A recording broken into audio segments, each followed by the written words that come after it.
Yep. All right. Let's go to the Big East. Kim English and Thad Matta are the two ones that kind of popped going when you were putting together the list. I think Kim is the interesting one, right? Like he won 21 games his first year.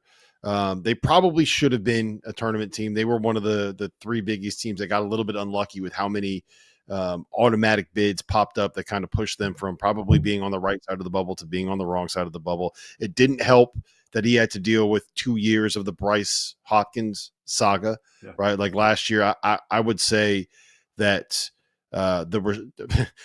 restraining from throwing Bryce under the bus for the way that kind of played out was probably one of the tougher things that he's had to deal with.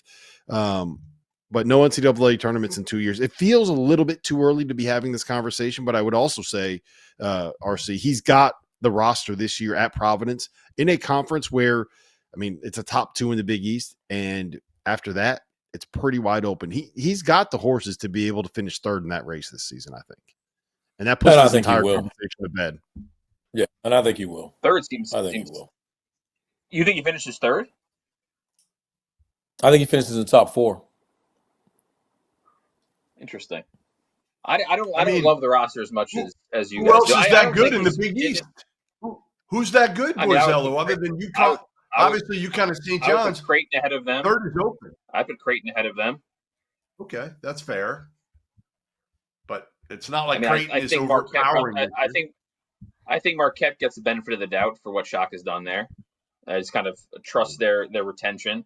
I think Georgetown's is going to be improved on paper. Like I'm not saying I think Kim will get another year. I just the finishing third surprised me when Doster said it. But the other part of Kim, he's owed a tremendous amount of money if they were to move on after this year. It just feels early to me. I think it's a conversation we could have next year.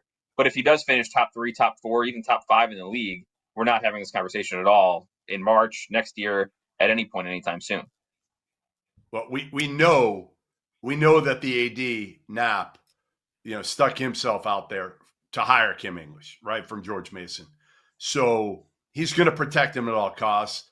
I agree. I think they're an NCAA tournament team. He obviously had some tough luck last year with Bryce. I don't think you can say that with year one because, frankly, if it weren't for the 2-time transfer rule, he might not have Carter or Bryce Hopkins on the team to begin with. He also inherited a program that was rolling along when Ed Cooley left.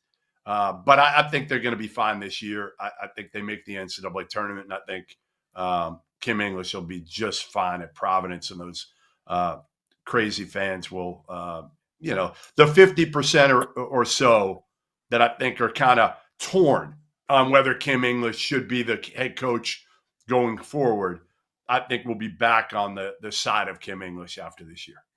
Yeah, I'd be surprised. I'd be surprised if they're not in the tournament, and I'd be surprised in another year or two. We're not talking about him being the next one of these high major coaches that get hired in the next cycle. I'd be more inclined to lean that way than I would him being fired. Yeah, well, they have money too. That's the other part, Rob. They had my sources something close to double-figure $1 million, not quite. But not that far away from $10 million in NIL this year, which put together, again, a good roster. Yep. Yeah, I think that they're going to have a chance to be able to make a bit of noise here. It's a lot easier to coach when your best player isn't sitting out for different reasons. Thad Matta and Greg McDermott. I think this is where we kind of pivot into the will he or won't he retirement part of the conversation, right? I think that is probably a little bit more Greg. We already know who is replacing him there. But Thad Matta, I mean, it hasn't gone the way at Butler that we maybe thought it was going to go the first time that he was hired. I don't know where you stand on Thad Borzello, but he's one of the guys that you have on a list for retirement to watch. Yeah, I mean, it hasn't really worked out. He's 21-39 in the Big East since coming back. I don't think the roster, projects to dramatically improve on those numbers this season. They don't seem like a team that's going to compete for a NCAA tournament appearance. I think, I don't think he's in danger of being fired. I think that Butler would let him, depart as he, if he wants after this season.